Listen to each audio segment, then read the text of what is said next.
I'm blue if I were green, I would die. Greetings and salutations, and welcome to Hacker Slash. If you're joining us again, welcome back. Surrender. If this is your first time listening, welcome to the party. We are a horror movie review podcast dedicated to telling you whether a movie is a hack, a total joke, a waste of time, or a slash. Totally killer, pun intended. We believe horror is for everyone, and as such, we're rating these movies with the perspective we've gained from our varying walks of life and the flavors of fear we fancy most. My name is Chris. I'm your friendly neighborhood slasher enthusiast. This week I'm joined by the Superfly Space Guy, Mac. I'm looking for a male about this tall, sometimes seen with a hand up his ass. The classic horror connoisseur, Sean. I'll make sure you get 7 minutes in heaven with my old Barbie. And the paranormal paramour, Binks. Wow, you're so fast. The people have spoken and our patrons have decided we're covering a 2007 film from James Wan and Leigh Whannell. The film takes us to a small town with a dark past that refuses to stay buried, and a man looking for answers after a tragedy is left to solve a mystery that blurs the line between the living and the spectral. Despite the prior success of its filmmakers, this film was considered a box office failure and had a short-lived theatrical run, lasting around 16 days in most theaters. Our patrons must have felt differently, though, because this week we're talking about Dead Silence. This movie was nominated by Katie, who said, "Growing up and basically until I found this podcast, I was very alone in my fondness for horror. My family and friends do not enjoy the genre at all, so I watched many scary movies on my own, which made them scarier. This movie was one that I wanted so desperately to watch, but I had a deep fear of dolls and dummies. With no one to watch it with, it took years for me to be able to try this one. I guess this movie marked a moment of bravery for me." It sure did, Katie. I believe that. Corny as hell, there is also a dope soundtrack for it. It's time for another doll haunting review on the pod. We'll see if it scares the poop out of us, Katie, but let's get started. Who's seen this one before? So I actually have seen this one definitely before. Now, I'm not entirely confident whether I saw it in theaters or not, especially with that fun fact of it having such a small runtime. I would assume, though, that I saw this around the time of True Blood, for sure, or definitely with my mother, because the main character is in True Blood. And although that's probably not the show you would expect to be watching with your mother, you know, what can I tell you? That's my childhood for you. That's so true. I didn't even link that while watching this movie again. That's so funny. I definitely didn't see this in theaters, but I definitely saw it a long time ago, maybe when it was streaming or it was available to rent or whatever it was. I don't remember. Not a theater watch, but I watched it a long time ago with an old friend of mine, but it's been so long since I've revisited it. And I don't know. It'll be interesting to see how this one holds up after all these years. Yeah, I saw this maybe a decade ago. Gosh, it's been a while. I had enough of a memory of it, though. Like when I saw the title in the lineup, I was like, oh, I know exactly which movie this is. And I've thought about this movie and I've thought about the ending of this movie, I think, several times over those years. And I actually don't know why. You know, I feel like I'm just going to be on a lonely island tonight because I've never seen this one before. What? Ever. Let me tell you about the first time I heard about this movie. The year was 2008. Mm-hmm. I was working at Publix. I had my little crew that I closed with all the fucking time. And one time I smiled and some person on that crew said, "Oh, you look like that old woman smiling from Dead Silence." What Wow. the fuck? I think I was doing like a really goofy smile. I was like, but That was an extremely savage thing to say to you. It was super savage. well, you know, it's fine. I never looked it up. Never tried to even investigate what the fuck it was. I've seen GIFs from this movie of Billy the Puppet. It's giving goosebumps. Definitely.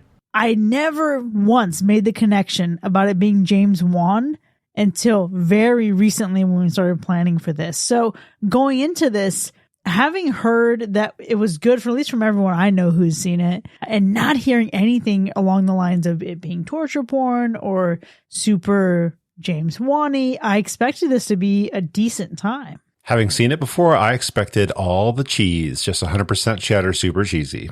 See, I didn't remember it being super cheesy, not to that extent. I remember having semi-mixed feelings about it for some reason when I first watched it, but again, it's been so long that I can't really recall a whole lot of details about the film. So really going into it, I was almost nostalgic of like, man, this brings me back to like my first apartment with one of my best and oldest friends in this world. And I remember, you know, just sitting on the couch and watching horror movies. And I remember this one being new and we were pretty stoked for it. But then it all kind of blurs out from there. So I don't quite remember how enjoyable it was. Yeah, I don't think I've seen this film probably since my initial first watch. But I will say, funny enough, at work, I bring up obviously the podcast that, you know, that we do this. And I have a work friend of mine who always makes a point to remind me that she's a listener actually. And she'll always remind me that Dead Silence is the movie that scares the absolute shit out of her. So when this was finally picked, because I know it's been nominated for some time now, when it was finally picked, I was telling her, I was like, Christina, we're finally doing Dead Silence. And it's weird because up until that moment when she had shared that, for some weird reason, I would confuse this with Darkness Falls, which is probably not fair at all. And it's not even related. I don't know why. It just gets jumbled into that pot for some freaking reason. It's kind of related. I don't know what I'm more concerned about, you conflating this with Darkness Falls or the fact that you say it's not fair, and I'm wondering which one you're saying something bad about. Keeping it ominous, obviously.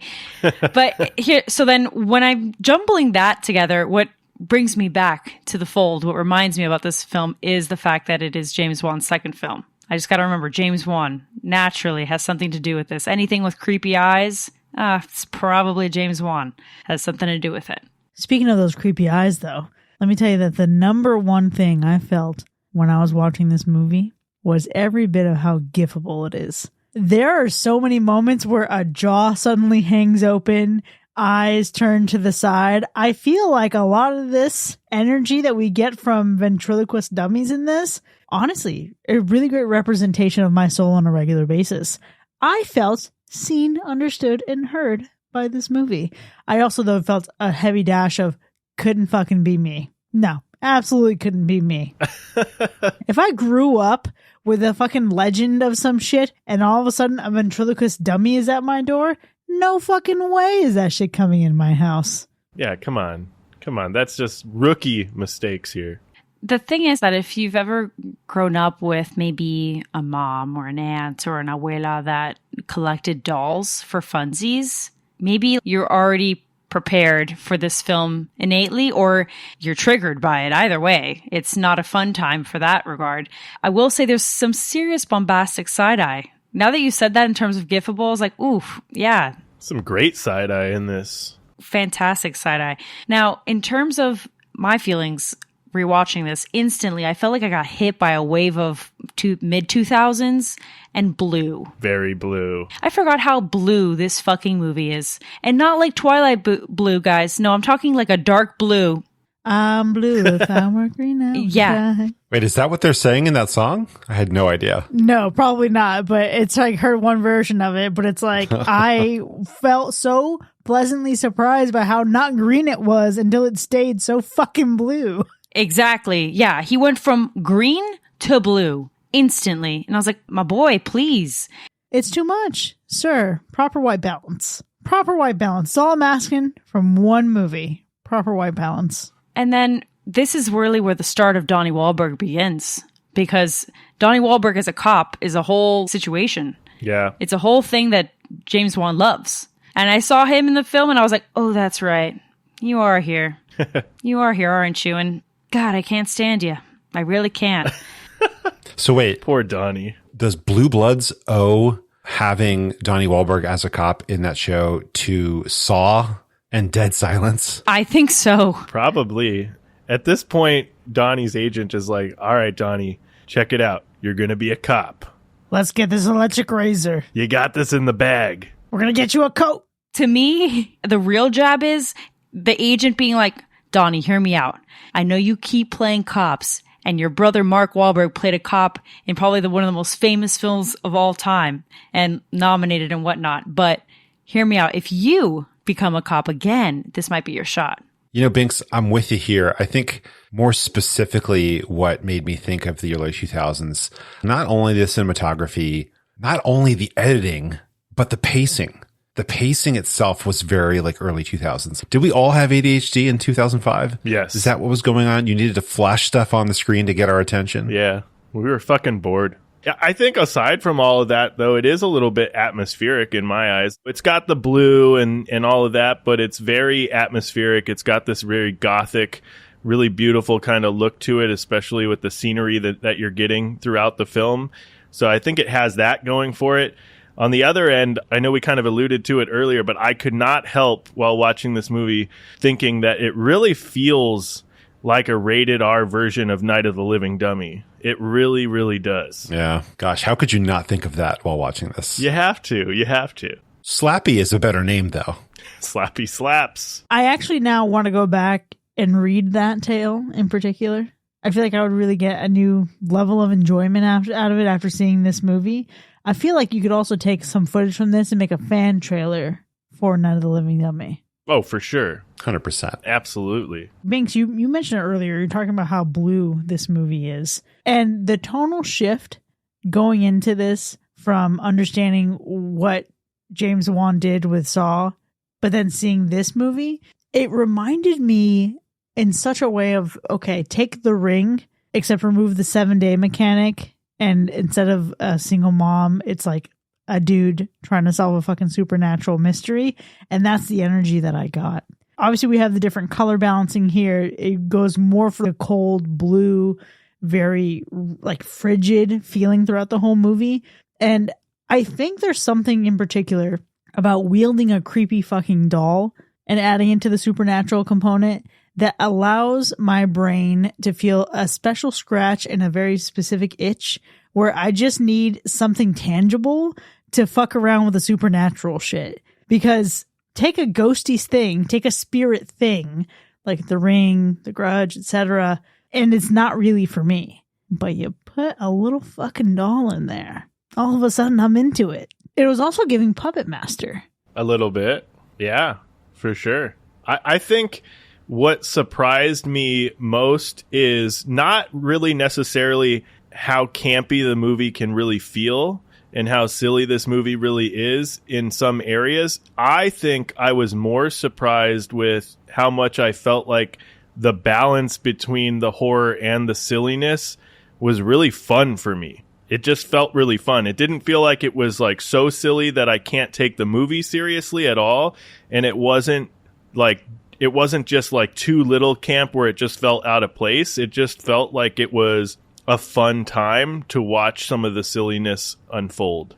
Yeah, that's such a good take. And really, it's fun. I wouldn't say it's rip-roaring, rootin' tootin' kind of fun, but just when it starts to get boring, it's paced well enough that it quickly passes and pushes through that into something more exciting and energetic. So I can get that. Definitely. The only disappointment I really have is just there's maybe some small minor plot holes that I feel like are there that maybe aren't answered or don't add up. You know, the math doesn't math in some areas, but I don't really think you have to live in that space. That's just something that if you do catch on to it, it may linger and throw you off just a little bit, but don't let that derail you too much. Honestly, I was both surprised and disappointed that the story here is not what I think it could have been. And I know this isn't original. It was based on something else, but surprised because I remember a lot about this movie. I think about this movie all the time, but I forgot about a major plot point. I don't know why I think about this movie. I literally think about something in the ending, like literally twice a year.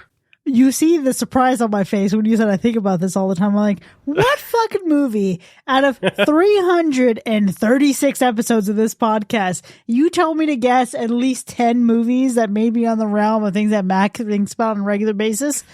Dead Silence would not fucking be even on the upper 300. You know, when I was a kid, I had a ventriloquist dummy. Maybe that's what did it, but... What the fuck, Mac? Okay. Hold on. Where have you been holding back and hiding this shit? I almost said your full name. Oh my Lord. I didn't have the one where you stick your hand in it. It had just a little pull string to move the mouth a little bit. And I got it. I don't know what it was, like 8 or something like that. But I do remember having that. So maybe that's why I think about it. What was his name? That's great. I didn't name it. That's Oh, disrespectful. come on. Doesn't need a name. It's not a person.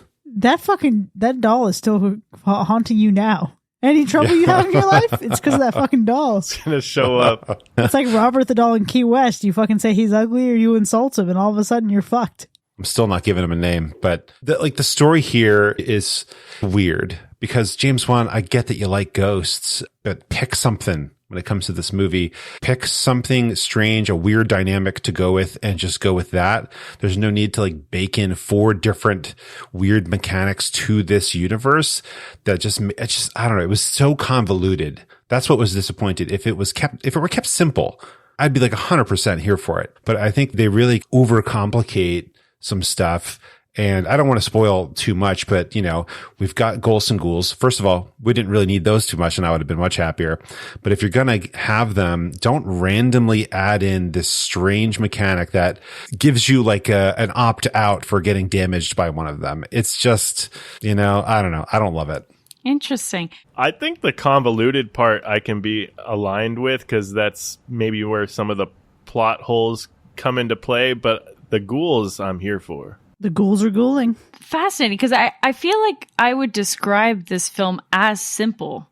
And I think that that one mechanic that you're referencing in terms of opting out is maybe the disappointing factor, because I can see some loopholes even with that alone. But in general, though, I feel like this film's pretty simple in terms of what the story is. And maybe it's because I'm thinking of one historical event, or rather this theme in history that is used in a ton of horror. We're talking like a fuck ton. So if you think of that initially, you can just assume that the rest of the film's going to fall into place the way that it does. I gotta be honest though, my biggest surprise is one character in particular, Keir Gilchrist. He's in It Follows and Atypical, the show. He plays a young version of one of the main characters. When I saw him in the scene, I was like, you've got to be kidding me. This actor really is in a fuck ton of things that you don't expect. And his face, I'm pretty sure that kid's immortal. Like, he's the next Keanu Reeves in terms of like theories that he's a vampire or something like that, because he's got the same freaking face, obviously, like 20 years later. Earlier I mentioned some surprises, but I do want to say my biggest disappointment with this movie, I talked about how this movie felt so different from Saw, but I am deeply disappointed by how it felt super Saw, even down to some of the music that we get in the third act of the film. So true. Absolutely outrageous. Because it's the same composer. Yeah. James Wan said, stick around, buddy. I need you one more time. But it's not even stick around. It's stick around, do the same thing. Quite literally. The piano is the same. Budget, Charlie Clouser's his name. He's like, oh, yeah, I got the same beats, actually. I got the same piano. Let me just tweak a little bit. Let me have a little fun. Put it in reverse. Didn't tweak it enough for me, dog. I felt, and I could hear this movie and imagine and look back on the entire reveal of the big twist in Saw. Not to say that this movie is really twisting. I mean, it certainly tries to. Yeah, some twists and turns. It tries to. I don't want to get your hopes up too high, listener, and then you think it's going to be some crazy ass shit. I think you could probably see it coming from a mile away. However, that was a big disappointment. It actually, I think, halted a lot of the momentum that had been building up for me emotionally in this movie. Not like boo-hoo emotion, but just like, oh, I could fuck with this emotion. But perhaps one of the reasons why I had so much goodwill built up is because I found this movie to have really eerie moments. I'm not affected or afflicted by dolls, although being she talks about moms and abuelas and aunts, my mom collects fucked up dolls. Not necessarily cursed dolls, but I think they looked fucked. But they're porcelain dolls. And she used to have, oh my God, I remember living in my house in Texas, all the little clowns that would hold onto the swings that were suspended from the ceiling. Nope. It's completely fucked. It's like a core memory for me. But despite being unaffected by them, there are moments in this movie where atmosphere is built, tension is built, and really the stellar production value of this doll and of these dolls, it really makes for something pretty impactful. So I think if you are someone who is creeped out by dolls, I think this is going to hit for you. That's what I'm saying. If it's a fun movie with a spooky atmosphere and some good old-fashioned little jump scares, And it kind of works for what the film is trying to do. If you turn the lights off and you turn the volume all the way up, this one hits sometimes. Sometimes, not all the times. Yeah, I think that if you're delicate to the jump scare bit, there's not many of them here, I don't think. There's a good amount of them. But not typical for James Wan, though. Not typical. He only just he power-ups in terms of jump scares later on as his filmography grows. But there's some. I think the fear is really rooted in the fear of, well, creepy old women, to say it bluntly, but also dolls and ventriloquist dolls, which is like very niche. New Fear Unlocked type thing. So Mac, I don't know where you have that doll, but don't pull it out from the closet for sure. I think that if you've got that kind of fear, I can see how my coworker is like, fuck this movie, I will never watch it again, because I even had moments where I was like, oh, hell no, lady, get out of here. Am I the only one who just finds this movie to be completely not scary in any way? Come on. I don't think it's scary at all. I'm not worried about dolls coming to life.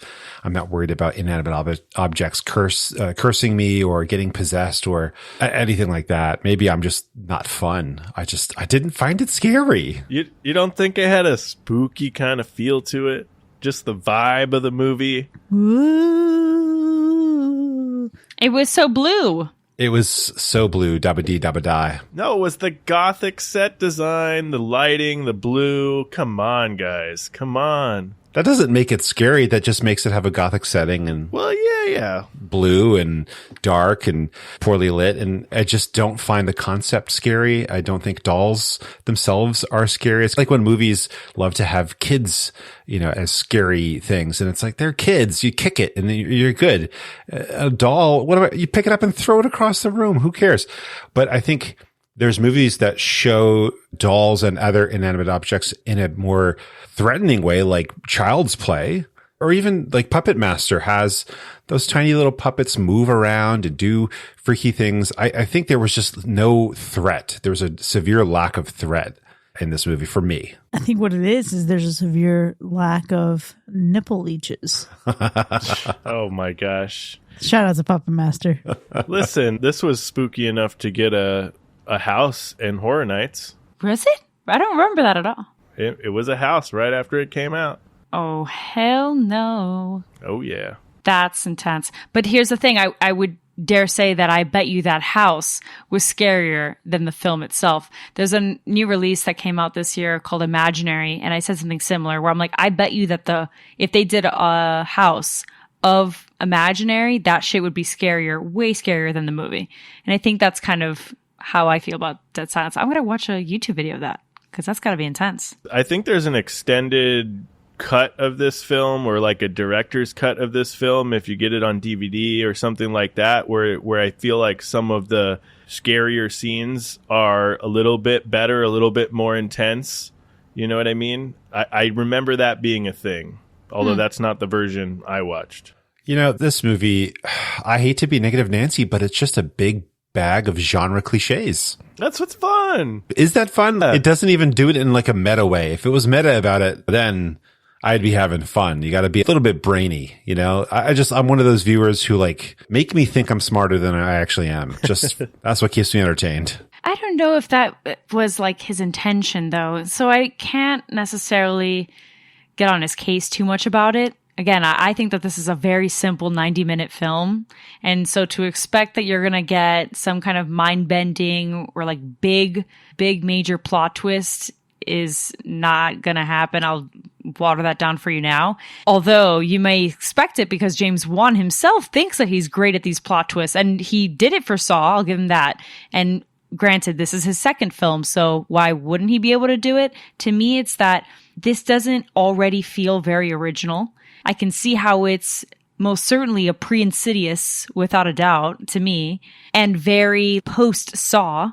And in general, I mentioned this just a moment ago, what I think that this is really rooted in is witch hunts and this whole like Salem, and this whole vibe of like women being hunted down type thing, or like revenge, that kind of stuff. Like that's what this film is. And that's a trope, and that's a theme in history that has been replicated in so many horror films. Yes, this is 2007, but even then, in the early 2000s, they were doing this, and even before, and they've done it after. So it's hard for me to feel like, okay, James Wan, you really got me, when I know the blueprint so well that it doesn't really feel like something new. Yeah, I see that side of it for sure. It's definitely tropes that we've seen before. You can definitely look at it from that point of view of just seeing the same old witch hunt, if you will. To your point, there is so many movies about that type of scenario that we're just going to probably continue to get some variation of that for the end of time. People are still going to reuse that kind of backbone for different stories that they want to tell and things like that. And they may flip some stuff upside down, may regurgitate some things we don't know, but I get it. And I got to be honest, I was afraid that this movie was going to get lost in the sauce with all these other horror films that you can also say that this can be lumped in with, you know, Child's Play, Chucky, Dolls, Puppet Master, even Saw itself, because the puppet is even named Billy in that fucking movie. So, you know what I mean? You can really see how it might get washed up with all these other movies about dolls and some kind of shit like that. But I don't know. I feel like it may lack its own actual originality as far as all these different tropes that it explores. But I also, intention or not, I think it's still just fun because those tropes are fun. If you like a good slasher film, there's tons of tropes that you've seen over and over again, but you still love it because the formula just works. Nothing, though, will ever top the king of ventriloquist horror films, Dead of Night, 1945. Michael Redgrave, fantastic film. You could probably pause this movie, watch that, and then you can watch this later as you're going to sleep or something, because that movie is king. But, you know. Oh, I love a good recommendation. I might have to actually stay up late tonight and watch that. So good. This movie is more of the same, and it's mostly fine. There's nothing wrong with that if you're just looking for some dumb shit to watch and have a good time with. I wouldn't even say that this really falls into the exact category of just dumb bullshit to watch, but it still manages to be fun enough to get by. What feels like more of the same, though, is that third act and that ending. And it's by far, for me, one of the most disappointing parts of this movie. I understand how we get to where we get, and I'm not mad about the final outcome, but the execution of the outcome is giving horrific for me. Yeah, I feel like they really try to jam pack a lot into this story. In true James Wan form, we get everything thrown into our faces in 30 seconds in some montage from hell. He really loves to do that fucking shit, but I think the nice little twists and turns that the story takes, whether you can see it coming or not, I think those were kind of fun. So even though you kind of get some of that stuff in flashbacks, I still enjoyed the fun lore of it all. You know what I mean? The whole perfect doll and all that jazz was fun to watch, but I do get it. It is something where I feel like what really hurts it is that they jam pack so much into the end that it's just almost overload. It really was. You got to keep it simple. The first, third of the movie is seemingly very simple and very straightforward. And that gets your interest going. That gets the tensions up. And then they're just like, they let loose and they try to fire everything off. And when we finally get to the ending, I mean, like, it's an ending. They tried to give us like a twist when we didn't really need a twist. I don't know. It didn't land the plane. And I think they just didn't need to squish it all together like that. If you've got 90 minutes, space it out a little bit. It really comes down to something that we've continued to reiterate, which is he tried to make it Saw to some extent. Both him and Lee Wannell. Like, they tried to make it Saw, and it wasn't Saw.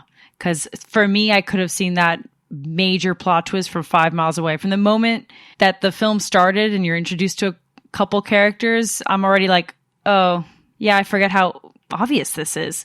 And then even that aside, it's kind of like you guys are saying, even that aside, you still try your best to create this whole thing of this is how this is done in the James Wan flashback scenario. And it's like, buddy, I don't even know if we needed all that. And then the score to boot, oh, geez. It's just like copy paste entirely. The score is like Vanilla Ice. This one goes dun dun dun dun dun dun dun, but mine goes dun dun dun dun dun dun dun. Ding. Literally. Well, we'll see if our feelings on the ending shake out to a favorable rating. But before we start to score this film, Sean, how would you describe the gore score? Don't be deceived by the R rating here, because you are definitely not getting it much in the gore department. It doesn't mean that the movie is not without its like halfway decent, maybe graphic shots here or there, but you definitely aren't getting enough to doll this gore score up with anything other than a low gore score. And what about the animal report? Shockingly, no animals were harmed by ventriloquists. Well, let's go ahead and get into our ratings then. Dead Silence from 2007, as nominated by Katie and selected by our patrons. Was it a hack or a slash? Dead Silence, like its characters, is a tall glass of room temperature flat soda. The promotional shots and like early usage we get of Billy the ventriloquist doll scream of the possibility of zany, campy killer potential. But the film wastes it on a convoluted ghost story that makes Goosebumps Slappy the Dummy seem like a horror icon. When it should have zigged towards being something fun like Child's Play, it chose instead to zag towards every other bland, overhyped ghost flick. And to top it all off, James Wan, Saw was a groundbreaking, subgenre launching spectacle, and this was a belly flop even Jigsaw would have to wince and look away from. It's a hack. Mac, I'm going to go after you because I really love the analogy of the flat soda, because I think what this film is very much like when you go to pick up a bottle of soda and you think like, oh, it's going to fizz, it's going to be great, it's going to be sharp, and then you open it and all of a sudden it's like, wait, where's the fizz? I'm freaking out. Is this flat or is this not? I don't know. Because for me, I think scoring this film is actually pretty tough, because on one hand, it's like a 90-minute simple plot horror film, decent shots for sure, certainly creepy vibes. But then on the other hand, it's just the kind of cliche that I struggle with, especially struggle to let fully slide, that's for sure. The blue tint throughout the film is so unnecessary and distracting that it almost makes up for the very bland acting that at least I thought was going on, considering that the cast in general is pretty great. Like, they've got some really good filmography. So I don't know. It was something about it was just like, what's happening here? I'm waiting for a shock moment. I'm waiting for something really cool to happen. And then I only get tinges of it here and there. There was even one point where I was like, you know what? I'm feeling good about this film. I'm going to just settle right here. I'm going to plant my flag. And then they wasted it. They were like complete sellouts to the point of using CGI when it was unnecessary.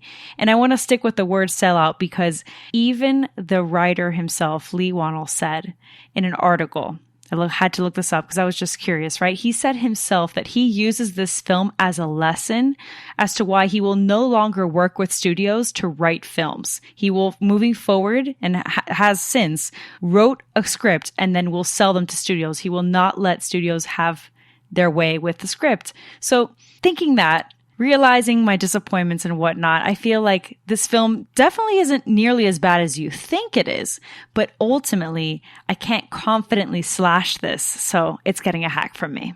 Wow. Wow. This is crazy. I don't know what Chris's review is going to be, but in case it's a hack, I'm going to step in right here and make sure that this doesn't get a universal hack, because I'm going to be honest with y'all. This was kind of a fucking fun movie to watch. It brought me back to movies that were fun in the 80s and early 90s. It was a vibe. I think it was surprisingly just a good time and just sitting back and having a good time with it. The movie is just campy enough in all the right ways for me. You have this creepy old school vibe to it. It kind of has this throwback feel to it, almost even at times like an old Vincent Price movie, right? I think The House on Haunted Hill, 1959, comes to mind instantly for one very specific reason. But this movie, just, that's what it has, is just a vibe to it. It's just creepy enough, just campy enough. It has a pretty good story, and it has fun little twists to it. I think it has this almost gothic feel to it, and I love it because I'm secretly a little goth kid at heart. And I feel like this is the movie that Darkness Falls wanted to be. That's how I'll put it. This is the movie that Darkness Falls wish it could have been. And if you haven't seen this one yet, don't let it slip through the cracks. I think it's worth a watch. I think it's a slash. Okay, listen, Sean, you had me until the Darkness Falls slanders. We need to fucking chill on that. Darkness Falls is a great movie. I know it doesn't hit the same for everybody in their nostalgia. Maybe they remember it a little bit too kindly. Darkness Falls is a perfectly serviceable bullshit Tooth Fairy movie. I think we can just let that one rest in peace. However, this movie was a surprise for me. I was surprised to learn that James Wan had involvement. I was surprised to see it was different. And then I was surprised to see that, to my best efforts, I was still disappointed with how it was very much the same. It's like he couldn't stay away long enough. But at the end of it, this movie is a story about a woman exacting her revenge. And I can get into that, especially with the method that we take in this movie. And for as much as I hate the execution of the third act, I love the final resolution of this movie. When all the cards are on the table, all the chips have fallen into their place, and this doll is enough of a vessel to effectively ground what so often for me feels like an out of touch, difficult to grasp or really care about supernatural horror experience. This is a great blend of the spooks that James Wan goes on to that I can't quite grab onto, with enough physical manifestation into almost slasher-like moments, ambiance, and atmosphere. It is imperfect. It is way too fucking blue. I do hate that. I love a lot of the music in this movie until we get the literal copy-paste scoring from Saw for the third act. And honestly, I don't know that I could care any less than I do for the main character. But the antagonist, I can fuck with that. So it's a slash. And with that, Dead Silence from 2007 has earned 2 hacks and 2 slashes. Now, you can find this movie for free on Tubi. So take that as you may. Or you can check the link in our shows to see where else you can find it right now. Go check it out, then join us in the second half so we can dive into these dolls together. We'll see you in a bit.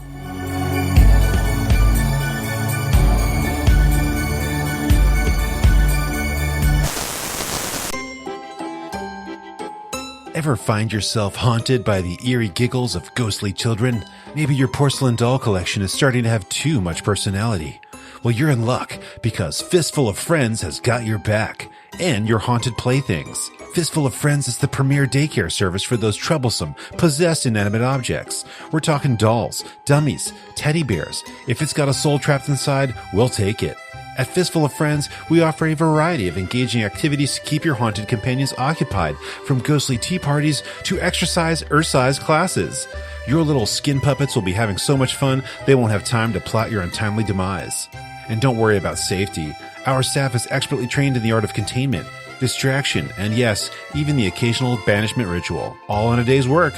So, whether you've got a ventriloquist dummy with a vendetta or a marionette with malevolent intentions, Fistful of Friends is here to help, because even the most sinister spirits need a play date every now and then. Call Fistful of Friends today. Your sanity and your ankles will thank you.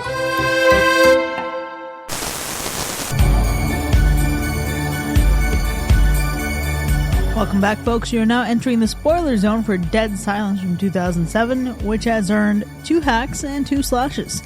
Now, before we get into the specifics of our ratings, Sean, let's go through those kills. Well, yeah, we have a solid 8.5 kills in this movie. Human kills, that is, because there are a lot more dummy deaths for sure. There's something like 102 Dalmatians.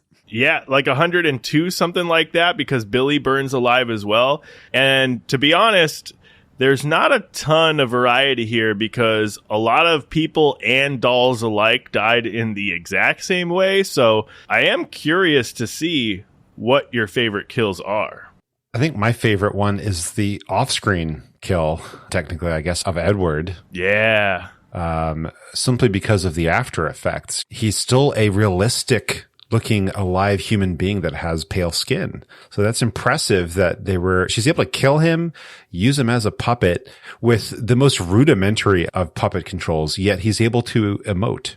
How does that work? I don't even know, but I like it. It was so good. So here's the problem with that, though, is that he clearly looks unwell, but like not the damn he's sick, but the fully not okay.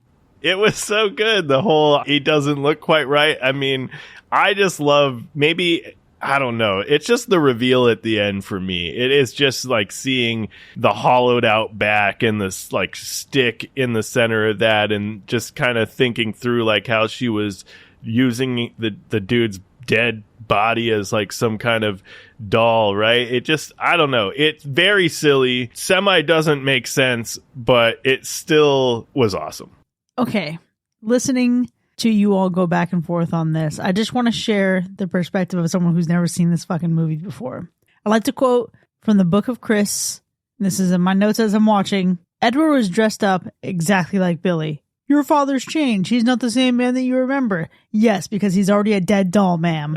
Fucking call that Nice. shit. Literally the moment I fucking saw him. He's sitting in a wheelchair. She has her fucking hand behind him. He's dressed up in a fucking suit. And he's pale as fuck. You're a seasoned veteran, you know, but I think, No. it's just subtle enough of a thing that I feel like the average viewer isn't going to be looking towards that specific fact as what's going on here, because there's so much going on with the whole murder mystery kind of weird fucking solve this whole, not murder mystery, but solve this whole mystery and mystique surrounding this Mary Shaw character and all that stuff with the ventriloquist Billy the puppet or whatever, that I don't know that you're a seasoned veteran and we've also seen this before. So I think that is something where we can be like, okay, yeah, looking at this, cool. But I think the average viewer might overlook that one potentially. Maybe, but it's also the inverse of Saw in that in Saw, the dead guy was alive all the time, and in this movie, the alive guy is dead the whole time. True. Exactly. Wish it was a little spicier than that. If anything, the spicy part is that somehow the stepmom is also dead and was basically being taken over. And so, if anything, it's like, wait a minute, but then how the fuck are you going to explain that? Twist again. Exactly. So it's like, all right, James, at this point, I can see where this is exactly where Lee Wannell was like, the studio wanted something out of this, and this is their hands, for sure, in the pot.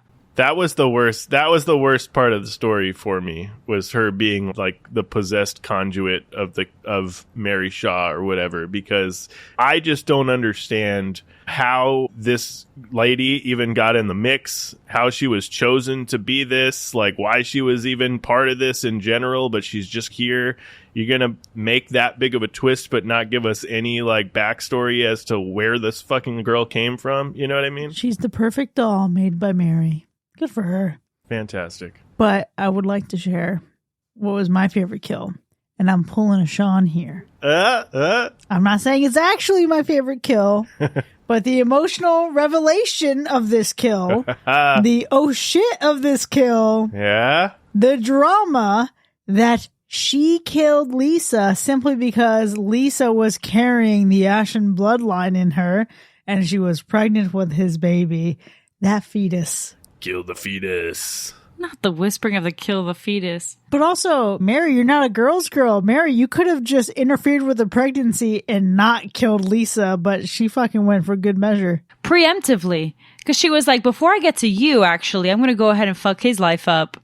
Yeah, let's make sure that by the time I'm done with you, there's no other chance of a bloodline sprouting from this. But again, she could have stopped or interfered with the pregnancy, then killed him. You know what I mean? She didn't have to go as hard as she did. But, you know, here we are. The ultimate double tap. R.I.P. Lisa. That also seems like a very soap opera thing to do. You know, it's like, what gets spicier than making this kind of spicy? Making it even spicier. They're like, we can't just have her kill his girlfriend as the first kill of the movie. The girlfriend had to be pregnant.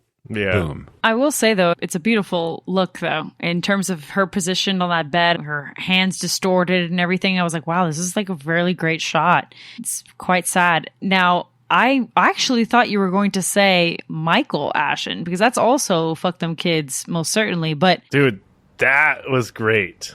The kid deserves it. But that was cool to watch. That was a cool review. How is that motherfucking corpse still preserved the way as good as it did? That's a long time ago. Magic.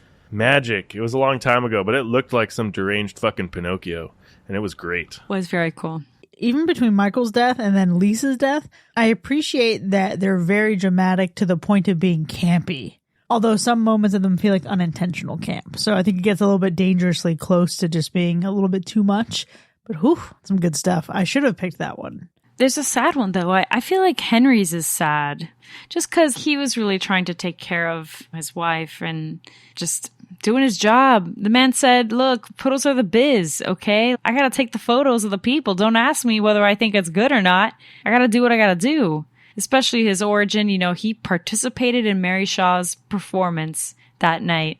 He was doing the thing. But, I mean, who wouldn't scream? I practically almost screamed when I saw her face at the bottom of those things. Oh, for sure. This is one of those horror films that I feel like I can instantly tell you I'm fucking dead. Like, there's no way, because if motherfuckers are sneaking up behind me with some creepy ass doll shit and I'm just, you're coming up and I don't know, that shit's gonna make me naturally make a noise. I'm sorry. And if this is a movie about making a noise, I'm fucked. Okay. I'm completely fucked. You're fucked in this? You're fucked in A Quiet Place? Definitely. I think I could actually survive this movie because when I get scared, I don't elicit an audible response. Oh. I fucking die inside. Don't get me wrong. I'm terrified, but I don't outwardly emote or express. That's great. That. That's great. It's not. It's probably not healthy, but here I am. Come at me, Mary. But even with Henry's and pretty much everyone else's, there isn't a lot of other variations of death. Everyone else is getting their tongue ripped out, turned into some weird dead puppet looking thing and killed, other than the dolls who pretty much either get shot or burned. And that's pretty much all you get. I guess we could also say, let's at least elevate Jamie's death at the end, because even though he dies pretty much in the same way as everyone else, I think it's just a great kill because you get this whole kind of, you almost feel like the movie kind of plateaus and you're kind of, or it lands and you're like, okay, all right, he did it, right? We burned all the dolls. It's good. Joke's on you. Here comes the next twist. And then he dies. And so at least there's that. All of the main characters die in this movie. It's fantastic. We love when everyone dies. Yeah. I love it. I fucking love it too because Mary got her way. Mary was a woman who was silenced and yet she persisted. Granted, I know that she literally murdered that child. I get it. I'm not saying that her and Freddie would be besties. I'm not saying that she's innocent in all this. But what I am saying is to be so petty that you come back to haunt a bloodline curse, to simply do unto them what they did unto you, only because you did unto them first, but that's neither here nor there. But to do the whole, if you scream, I'm going to fucking kill your ass. It is giving Darkness Falls of the Tooth Fairy. If you see her, then she comes for you. I actually love that. I really fucking love that. So I was so happy that not only did Jamie not fucking make it to the end of this movie, but that there was a satisfaction of him being in her book. That's fair, but I do want to asterisk this for a second because doesn't Marion live? The wife of Henry? So technically, she's just like crying over him. Yeah, she's not a main character, though. She's just a little supporting. Yeah. Fine. I just want to say that I'm glad that she lives, though, because technically, from the very beginning, she was trying to tell everybody what was the biz, and they wrote her off as crazy. And she's besties, I guess, with Mary Shaw to some extent, because Mary Shaw was like, all right, I can fuck with you. You're an elderly woman. Seems like maybe you don't have kids. Like, you get me. We see each other. So I'm going to let you live. She's a girl's girl after all. You mentioned, Sean, like how many kills there were that were non-human, and there were quite a few dummies that died in this movie. And honestly, of all the things they showed us, the screaming mouths, those were pretty good. I like that. The CGI I did not enjoy. We could have done without that. But the look of the dummies was great because the simplest of things was so effective with them. All they had to do was turn their head on their own. That was effective. And they all looked so good. They had different styles, different little clothing situations going on. And I wonder how many they actually had to make or how many they were just able to purchase pre-made. But maybe it's the color grading. They all looked great. They all looked like they belonged here. 1000%. I love the dolls so much. And even when the dolls interact with the rest of the set, like there's a moment where a neon light is flashing and buzzing outside, and then we have Billy's eyes turning, and then his head is turning. It's so good. It's so effective. But I want to actually go back to the third act of the film. We have the moment where all the dolls in the glass casing are turning their heads.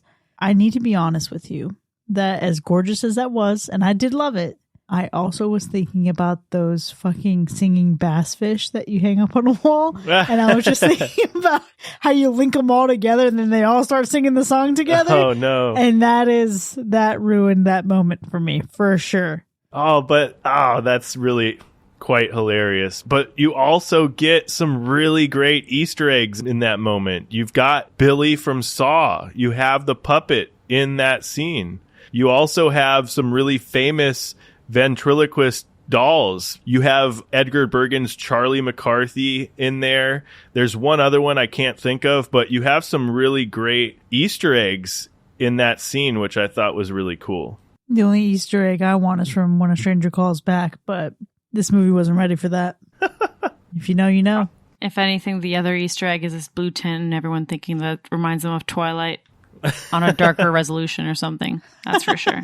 What I will say, though, and give props for in terms of cinematography while I'm at it and color grading, I suppose, there's this transition at the very beginning that goes straight, like zooms out through the eye, and then it keeps going again and again. I don't know. That was very much my shit. I thought that was awesome. I thought it was super cool. Okay. I had a note about how I loved the pullback from Lisa's body, and you see the reflection in his eyes, and you had the flashing cop lights. I really loved that. What I did hate was that it continued in transition again so quickly after that. I'm like, whoa, guys, it was giving Saw. Chill out. Fair. Take it easy, Poppy. Fair. No, I liked actually that to me, I interpreted it as kind of like a fake out where it just keeps going, where he's just going deeper and deeper. But again, that's me probably pulling strings and thinking like this is more emotional and more thought-provoking cinema when it's so not. When it pulls down to a Donnie Wahlberg reveal, nah, girl. That was the scariest part of the film. Not you was making Donnie this Wahlberg. movie your puppet. I think Yikes. For me, maybe aside from some of the props and things that we get, which I think are pretty fun, I think the set design for me, I had a lot of fun with as well. Parts of it felt like I was maybe on the set for Goosebumps or Tales from the Crypt or something like that. And it had this kind of haunted house kind of feel to it. There was moments where it felt, like I said earlier, very gothic, and it just was really cool to look at. But there was also this low budget feel to it, and it just depended on what scene you were watching. And sometimes it was cool, sometimes it wasn't. Like there were moments where it felt more fake and less detailed. The cities, for some reason, when you're like out in the town or whatever, that shit looked terrible. For some reason, that just did not look good. But when they're in like the old theater, I thought that looked great. You know what I mean? I don't know. It's a little bit hit or miss, but the parts that hit, I thought looked good enough that it just was one of the more fun elements of the film. I think I had read that he was trying to go for maybe like a claustrophobic feels, very similar to Saw, and not trying to have a lot of exterior shots. But I feel like I didn't necessarily get the sense of claustrophobia when we're looking at it from the inside, but I did get very gothic influence. Right. So maybe it would have been cool if these spaces were smaller. It's kind of hard to expect that coming from a theater, but I guess maybe the tunnel when Henry's looking there underneath, right? But in his house or the mortuary, but I guess we get a little bit of that. But I feel like there's potential here to get a little bit more claustrophobic, considering that these puppets, they already kind of seem that way. They're containing these souls, right? So potential. Don't know if it necessarily hit the mark on that, but I will tell you that theater, I agree with you. It was definitely creepy. I would not fuck around and find out in that spot. That theater is actually home to my favorite scene in the fucking movie. And that was the ventriloquist performance where we get to see Mary in her heyday. It was so good. And she just has that one little biting, petty line. Now who's the dummy? Come on, girl. And honestly, I think it's because ventriloquism as a whole is just super impressive to me. And I can't imagine being able to pull that off. So obviously we know that this is like fictional within the context of a movie, and there's allegedly some supernatural shit going on. But I love the audience's reactions when they're like, oh, they're talking at the same time. You can see them making the hand gestures, and they're wondering how she's achieving the overlap in the voices. Honestly, I'm just so blown away by it. And I loved getting to see Mary in her prime. And I also love that she was a bad bitch and she wasn't just some misunderstood. Like, they didn't get it wrong. They just should have been more chill about it or more effective. That scene was so good. I actually liked it because of Billy, though. I think their back and forth was a lot of fun, and it's what I had hoped to get from Billy as a character. Like, when they talk at the same time and it's clear that she's just not throwing her voice, that's fantastic. Like when he is getting truly, at a child and wants to like mess that kid up. I'm like, yeah, that's the antagonist that I want. I'm not actually here for the ghost. I'm here for the ghost as the backstory, or just her as the backstory. But Billy as a character, that's what I was here for. Or maybe she's the ghost controlling Billy and Billy's more involved as an actual entity than just, you know what I mean? Maybe that would be better. Him speaking is what I needed, I think, the rest of this movie. Yeah. Him and other dolls speaking. Ooh, okay. I mean, that being said, though, I pretty much enjoyed every time we got to see Mary Shaw. I'm going to be honest. I thought it was great. I think there are moments where it is pretty creepy.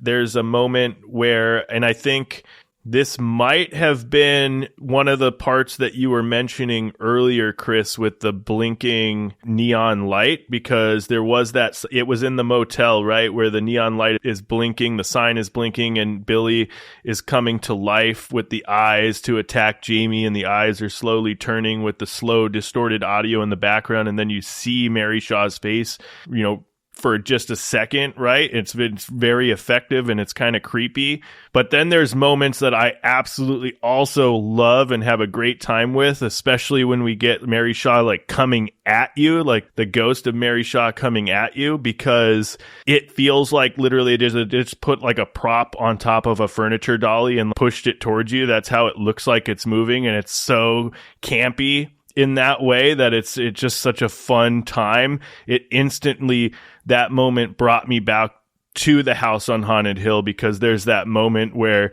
we come out from the room into the hallway and there's that ghost right next to your face, and it feels the exact same way. It feels almost the exact same way. And then the ghost like moves across the hall and it's moving the exact same way. Like they just put it on a fucking pair of wheels and moved it across the screen. And if it worked in 1959, why wouldn't it fucking work in 2007 or whatever the fuck? So kudos to you, James Wan. I fucking loved it. Not that ghost having Heelys. Come on, the Heelys of it all. So great. Absolutely fantastic. Yeah. You know what? That is actually a phenomenal scene from The House on Haunted Hill. And now I actually feel like I need to revisit it just for that moment. So, okay, fine. That reminds me that my House on Haunted Hill vinyl just showed up a couple days ago. Ooh. Oh, that's right. That's right. They did do a repressing. Very pretty. Much like Mary Shaw's makeup, we keep talking about her, but it's because she really is the star of the show and never deserved to be heckled. It is kind of funny and ironic, though, that she was killed because they thought that she killed this kid, and it's because I really did. So that's where, like, I think of this, like, trope of, well, I don't want to call it a trope. It's actually a historical event where these women were told that they were witches, right? This witch hunt that used to happen in history when they were completely innocent. In this case, she actually wasn't innocent. She was very much guilty, but, it's very adjacent to it. But my favorite moment of hers in particular is actually when she's dead. At this point, they've murdered her. She's at the mortuary or the morgue, and she's being prepped to become a doll herself. And little Henry, Chief Moso as fuck, going down there, fucking around and finding out. But when she then stands up, she seems like so fucking tall. The surrealism there is so intense, and I loved it actually, because even I was intimidated by her. And this actress just can really do the fucking thing. She can put on a face that is so scary, and it reminds me a lot of, yeah, of course, inevitably what becomes The Bride in Black and Insidious, but also like Valak, all of these intense female characters in modern cinema that are so intense and scary and creepy and demonic looking. So it's a shame that she almost gets lost in this film, right? That this film is just forgotten in the early 2000s, because I feel like she really could be an iconic horror icon. I agree. Mary Shaw. Justice for Mary Shaw. Justice, for sure. It's a damn shame that we haven't gotten more of her. I could have done with way more of her and way less of the detective who is using a fucking electric razor every 5 goddamn seconds in this movie. What the fuck was with who does that? Who sits there and uses a fucking beard trimmer in somebody's house? The fucking audacity on this man. Those hairs are all over my couch now. They're on the floor. It's disgusting. What's wrong with you? Let's talk about it. Because I wrote it down. I was like, wait till I speak to Sean and Mac. I need to know. Is that a fucking thing? No, that's atrocious. Why would you do that? It's terrible. Whoever's doing that, you're terrible. It always looks like he didn't shave at all.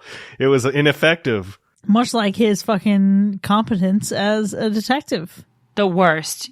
How the fuck are you going to take a shovel to dig up a fucking thing and then just bring it into the hotel room too? Yeah.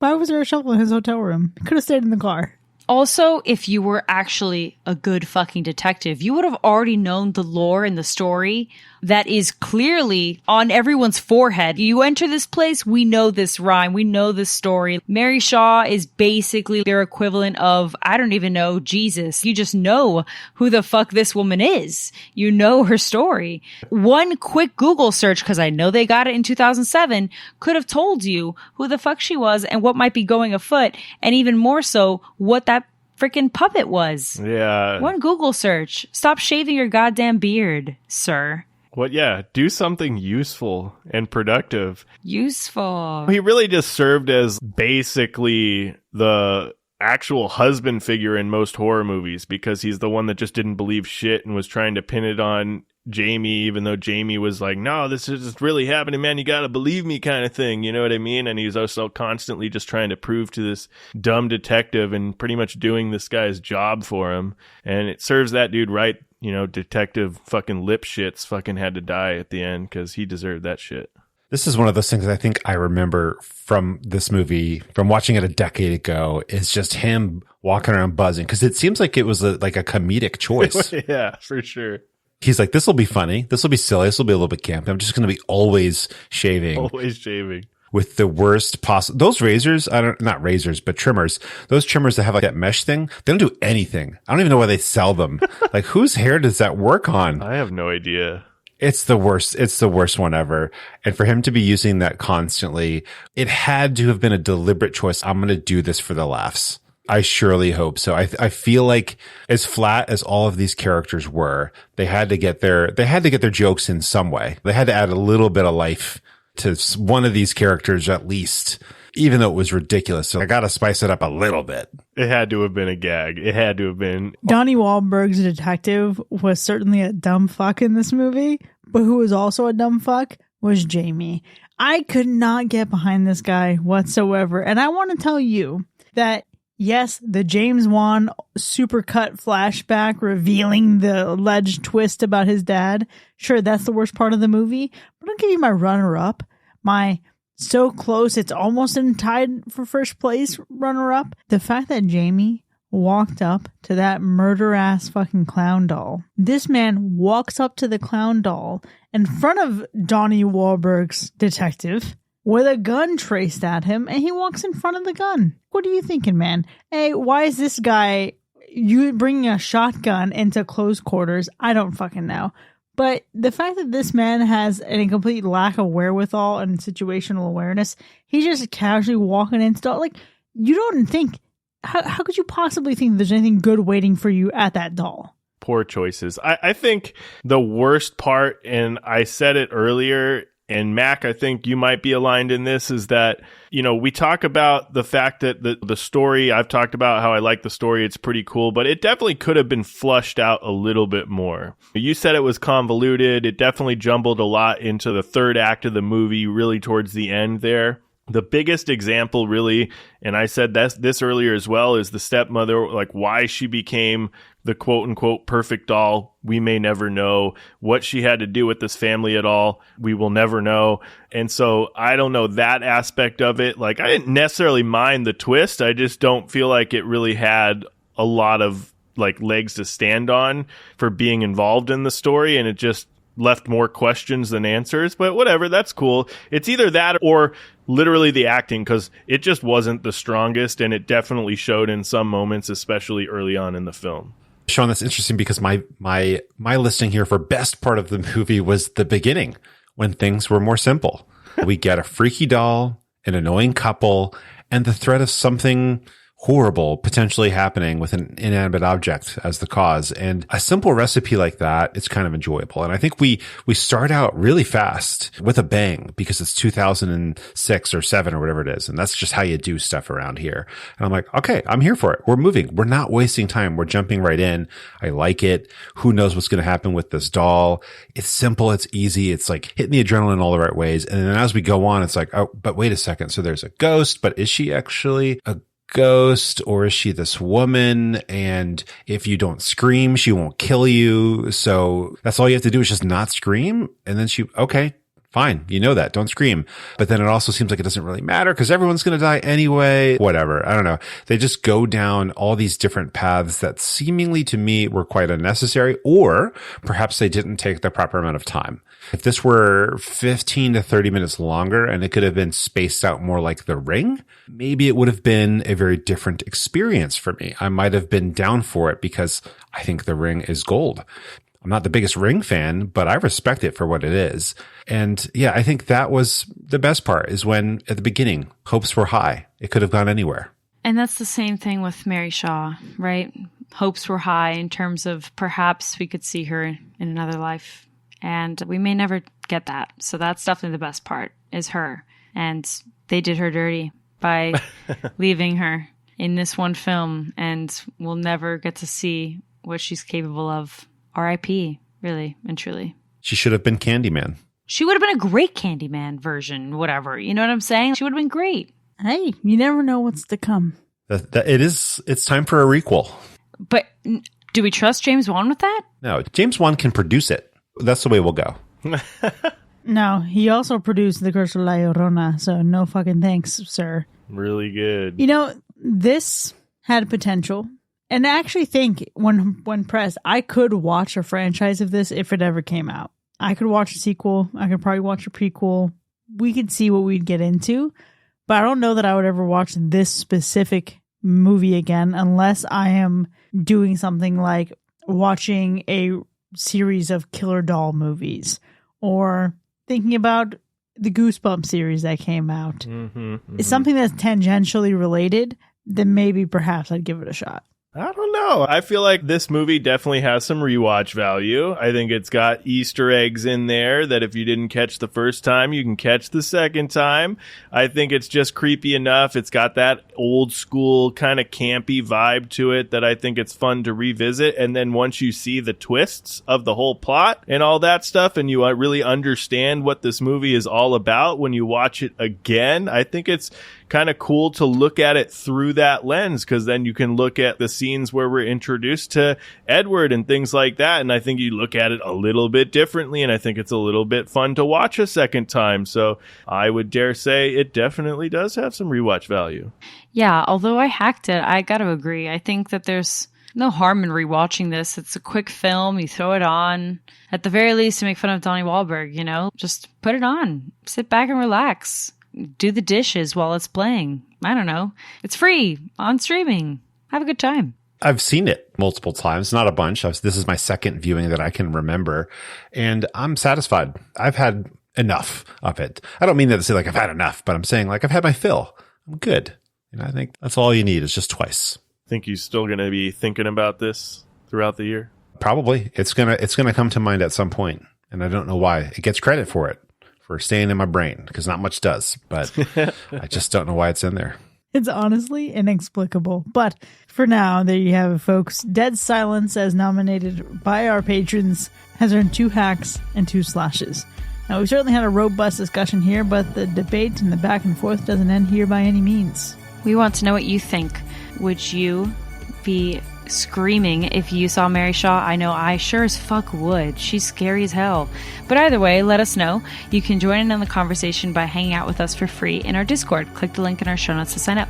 If you've enjoyed listening to this episode, consider becoming one of our patrons. Visit patreon.com/hackerslash to enjoy more of the show with early access, extended episodes, bonus content, and live shows. We'll see you next time, folks. And remember, there are things you remember, and there are things you can't forget. And spirits have long memories.